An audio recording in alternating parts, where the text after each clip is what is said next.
Salut les Vatosokos, j'espère que tout le monde se porte bien. On se retrouve pour une nouvelle vidéo d'un nouveau match du Paris Saint-Germain PSG Lyon.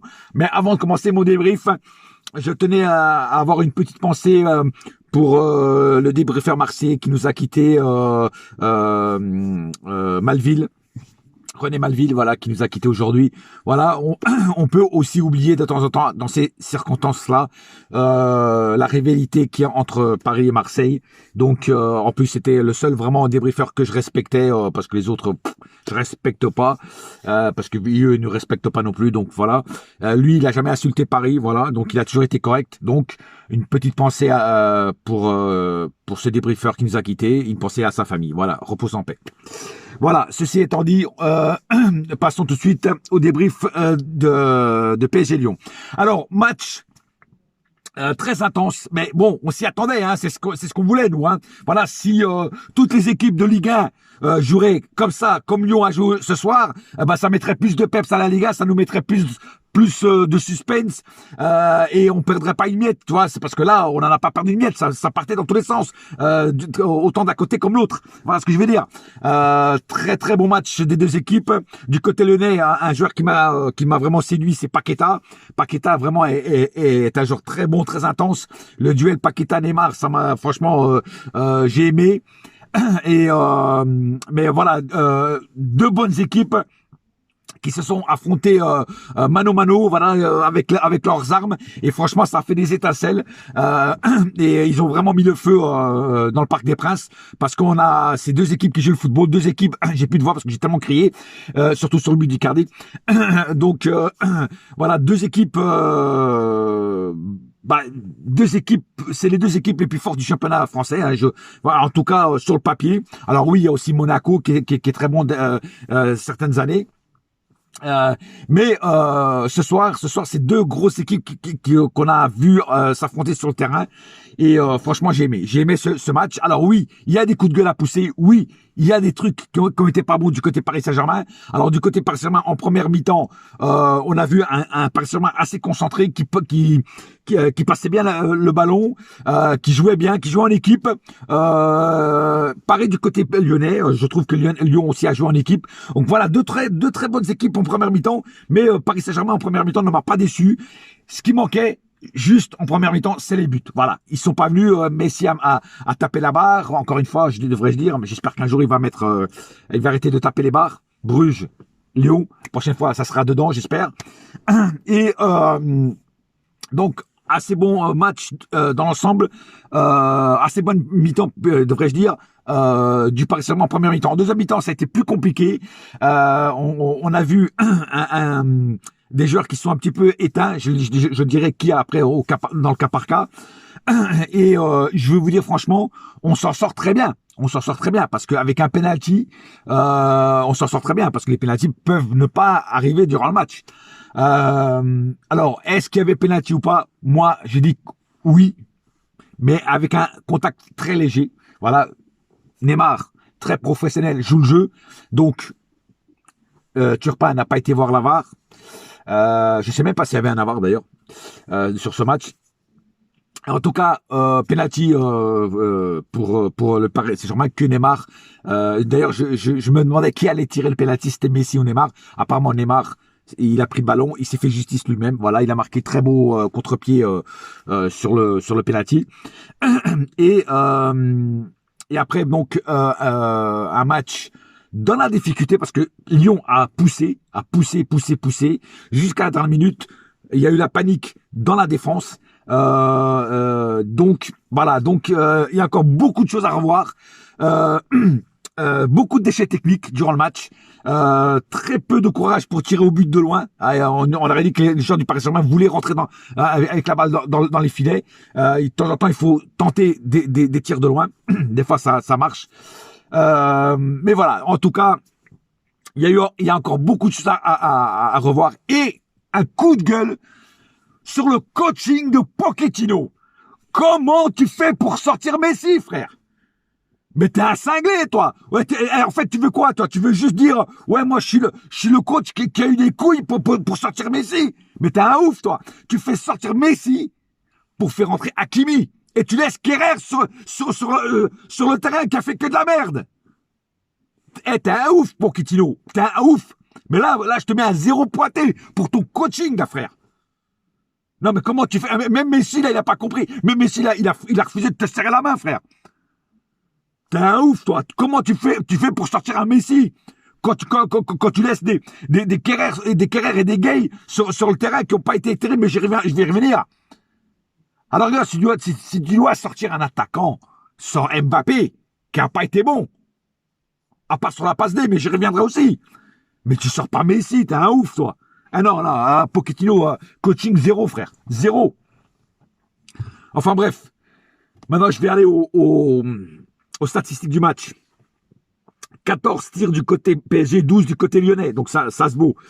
5 tirs cadrés et 5 tirs cadrés des deux côtés. Donc c'est pour ça que je dis que le match il était intense, tu vois. Il était équilibré des deux côtés, tu vois. 55% de possession de balle, 45% du côté lyonnais. Tu vois, encore une fois, équilibré. 511 passes du côté PSG, 411 du côté lyonnais. Encore une fois, équilibré. Non, j'ai dit 400, j'ai dit combien? 400, non, 435 passes du côté lyonnais, voilà, c'est ça. Et 511 du côté PSG, donc tu vois, encore une fois équilibré. Précision de passe, 90% du côté PSG, 87 du côté lyonnais, encore une fois équilibré. 90, 13 fautes du côté PSG, 19 du côté lyonnais. Il y a eu beaucoup de fautes des deux côtés, hein, ça il faut l'admettre. 3 cartons jaunes du côté Paris, 1 carton jaune du côté lyonnais, mais ça m'étonne pas parce que Turpin, c'est la petite, hein, je vais pas dire le mot, ça commence par un S et ça finit par un E, hein, de Olas. Donc pour sortir les cartons contre Lyon, il avait du mal. Par contre, contre le PSG, il en sortait. Hein, fond. Je vais pas remettre ça sur la faute sur l'arbitrage. 0 carton rouge, 2 hors-jeu du côté PSG, 3 du côté lyonnais, 10 corners du côté PSG et 4 du côté lyonnais. Donc, beaucoup de corners qui n'ont pas été exploités. Voilà, malheureusement. Passons au cas par cas. Alors, là-dessus, au moins, Pochettino m'a écouté parce que dans mon avant-match, j'avais dit que j'aurais bien voulu qu'il mette Donnarumma dans les cages. Il l'a fait. Donnarumma a fait un bon match. Alors c'est sorties qui ont été hasardeuses, qu'il a failli se blesser 2 fois. Enfin, une fois, c'était un joueur qui lui a marché sur la main. La deuxième fois, c'est le truc à la Superman là, où il se jette là. C'était vraiment des sorties à l'ancienne, tu vois. Très peu de gardiens font ça maintenant, tu vois. Il m'a fait un peu rappeler un petit peu un Higuita, tu vois, qui sortait comme un fou, tu vois. Ça m'a fait un peu rappeler ça. Higuita, pour ceux qui ne savent pas, c'était le gardien de la Colombie il y a quelques années en arrière, il y a une vingtaine d'années. Peut-être même plus, trentaine d'années. Voilà, un gardien volant, j'appelle ça. Mais sinon, voilà. Donc, pour moi, une très bonne prestation de Donnarumma, une prestation sérieuse, appliquée et concentrée. Voilà. Sur le but, c'est pas lui le fautif, c'est plutôt la faute de la défense. Donc, pour moi, très bon match de Donnarumma dans l'ensemble. Kerrer, alors je vais commencer par Kerrer, le maillot faible, et Lyon a tous remarqué que c'était de ce côté-là qui pouvait passer, parce que ça a été attaqué beaucoup plus du côté Kerrer que du côté Nuno Mendes. Voilà, Kerrer, une passoire, Kerrer perdait tous les ballons, Kerrer se laissait bouffer dans les duels. Il a fait 2-3 trucs corrects, mais la plupart du temps c'était lamentable Kerrer. Donc comment tu laisses Hakimi sur le banc et tu mets Kerrer? Alors oui, je sais qu'il faut de temps en temps il faut faire souffler quelques joueurs comme Hakimi, mais quand même, pas contre Lyon, frère. Contre Lyon, tu mets Hakimi, tu mets pas Kerrer. À la rigueur, tu fais souffler Hakimi quand tu rencontres des équipes moins fortes, Lorient, machin, tu vois, des équipes comme ça, tu vois, Nantes, machin. Mais pas contre Lyon, frère, pas contre Lyon. Hein. Lyon, Marseille et Monaco, c'est les équipes les plus, on va dire, fortes dans le championnat français. Donc tu mets pas des seconds couteaux contre ces équipes-là. Voilà, donc là, encore une fois, une erreur de coaching de Pochettino. Ça fait 2. Marquinhos, Kimpembe, ils ont fait leur taf, comme d'habitude, rien à dire. Kimpembe, surtout, il a été énorme. Il a fait des blocages de ballon, des blocages d'attaque de ballon de la part des Lyonnais. Franchement, rien à dire. Marquinhos, il a fait aussi son taf. Nuno Mendes. Alors, Nuno Mendes, tout le monde l'attendait. Moi, personnellement, je trouve qu'il a fait un énorme match. Beaucoup de percussions à l'avant, beaucoup de vitesse, des dribbles propres et surtout des centres nickel et des passes de balles. Il passait les ballons limpides. C'est-à-dire que où il voulait que le ballon aille sur le joueur qu'il voulait qu'il aille, le ballon tombait devant les pieds du joueur. Donc, rien à dire. Ce Nuno Mendes, il tient toutes ses promesses. Rien à dire, beaucoup plus fort que Diallo. Alors j'espère que Pochettino, cette fois-ci, tu as compris qu'il faut mettre Nuno Mendes. Diallo, c'est en cas juste si Nuno Mendes se blesse ou est suspendu. Mais sinon, tu me laisses Nuno Mendes tout le temps. Gay, ce soir, m'a déçu. Énormément de pertes de ballon au milieu. Très mauvaise relance. Des fois, il avait le ballon. C'est là qu'il perdait le ballon. D'ailleurs, il savait pas qui l'a donné. Donc, il se faisait piquer le ballon. Franchement, Gay, ce soir, ça m'a pas plu du tout. Je vais le mettre dans mes flops. Parce que Gay, je m'attendais à mieux ce soir. Par contre, Herrera sera encore dans mes tops. Parce que Herrera, encore ce soir, a fait un énorme match. Il a fait de très bonnes prises de ballon. Et surtout, il a percuté à l'avant. Il a donné des très bonnes passes aussi aux attaquants. Et il a fait un match sérieux. Rien à dire. Herrera, encore ce soir, nickel. Voilà. Di Maria avait le fire, Di Maria avait faim, Di Maria en voulait, et Di Maria a réussi à faire des trucs très très bien. Alors, il a fait aussi quelques lacunes, il a perdu quelques ballons, mais dans l'ensemble, on va dire que c'est un bon match de Di Maria. Neymar, lui aussi, on l'attendait tous, Neymar a fait un bon match. Oui, un bon match par rapport à celui de Bruges, où il a été naze. Ce soir, Neymar a fait beaucoup du bien et surtout, il a fait beaucoup de mal à la défense. Il percutait, il donnait des ballons, il jouait en équipe, ça il faut le dire, et surtout, il a joué intelligemment. Voilà. Si je devais mettre le point, un doigt sur Neymar, ça serait, de temps en temps, il a voulu dribbler trop de joueurs, encore. Mais il l'a pas fait souvent, il l'a fait une ou deux fois. Voilà. Mais sinon, il a fait un match intelligent, il a joué avec Messi, franchement, rien à dire. Non, aujourd'hui, Neymar, le match de Neymar m'a plu. Voilà. En plus, après, il s'est fait justice lui-même sur le penalty. Donc, pour moi, le match de ce soir de Neymar m'a franchement convaincu et m'a fait oublier le match qu'il a fait, le non-match qu'il a fait contre Bruges. Lionel Messi. Alors, Lionel Messi, en première mi-temps, il a été extraordinaire. Voilà, il se démarquait, il jouait même en profondeur des fois. Et franchement, rien à dire. Messi, c'est du Messi. Bon, il n'a pas eu de chance sur le coup franc, il a tapé la barre. Un peu plus discret en deuxième mi-temps. Mais, de temps en temps, il réapparaissait avec ses fulgurances. Il jouait le 1-2 avec Neymar. Et ça m'a plu. Voilà, jusqu'au moment fatidique où Pochettino a eu une idée de psychopathe, une idée de débile mental, de faire sortir Messi pour faire entrer Hakimi. En plus, c'est pas le même poste. Donc, il faut qu'on m'explique. Moi, j'aurais été Pochettino, je fais sortir Kerrer, je fais rentrer Hakimi. Oui, là, d'accord. Mais si tu devais changer un attaquant, change Mbappé, qui était, pour moi, très, très limite ce soir. Voilà. Mais pas, tu sors pas Messi. Ça, pour moi, c'est impardonnable. Pochettino, impardonnable. Et justement, je termine avec Mbappé. Alors, Mbappé, tout le long du match, n'a pas été bon. À part à la fin, où il a eu un moment de génie, une éclair de génie, je vais dire ça comme ça, où il fait une superbe passe D à Icardi pour le but de Icardi. Et là, franchement, là, ça a été très beau, ça a été du Mbappé dans l'art. Malheureusement, tout le long du match, il a été un petit peu éteint. Alors peut-être parce que Neymar et Messi jouaient ensemble et lui, ils l'ont peut-être oublié. Mais aussi, j'ai vu que quand il avait la balle, il n'était pas au top. Il faisait les mauvais choix, il driblait trop aussi, encore une fois. Voilà, donc Mbappé sera pas... Alors, au début, je voulais le mettre dans mes flops, mais là, je peux plus parce que comme il a fait une passe D, je ne vais pas me mettre dans les flops, mais je ne le mettrai pas non plus dans les tops. Voilà, je vais le laisser tranquille. On va dire ça comme ça.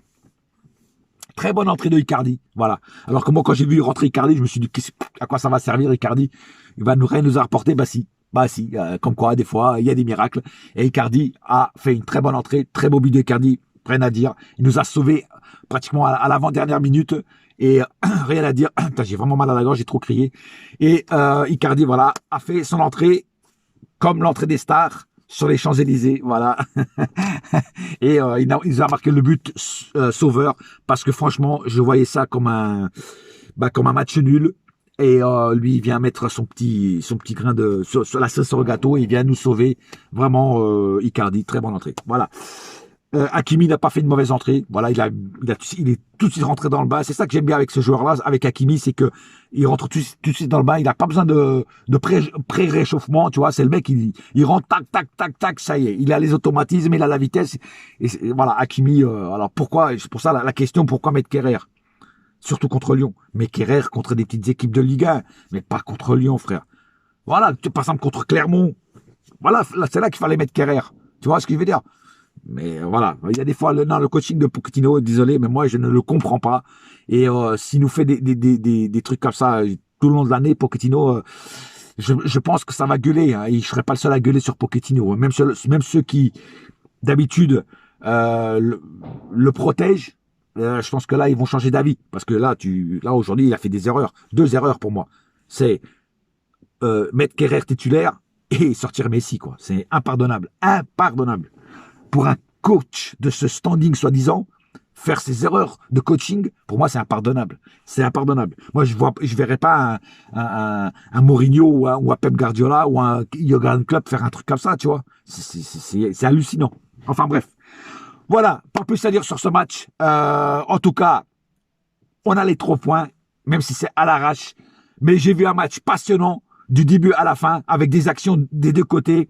Voilà. Moi, franchement, je félicite Lyon de nous avoir fait du mal, nous avoir rentré dedans, parce qu'ils nous ont rentré dedans dès les premières minutes. Et c'est comme ça qu'on peut monter en puissance, c'est contre des équipes comme ça, pour après jouer la Ligue des Champions, parce que quand on joue avec des petites équipes, c'est trop facile, ça nous aide pas. Là, ce match-là, ce soir, ça nous a aidé, parce que devant, de l'autre côté, il y avait du répondant, il y avait il y avait un mur, il y avait quelque chose, voilà. Et ça fait plaisir, voilà. Donc, voir des matchs comme ça en Ligue 1, ça fait plaisir. Voilà, c'est tout pour ce soir. On se retrouve bientôt pour le prochain match du Paris Saint-Germain. Et en attendant, un seul cœur, un seul club, c'est Paris ma gueule. Yes, my friend. Et la saga continue. Et Pochettino, réfléchis bien avant de sortir Messi la prochaine fois. Parce que là, c'est plus possible. Allez. Bouya!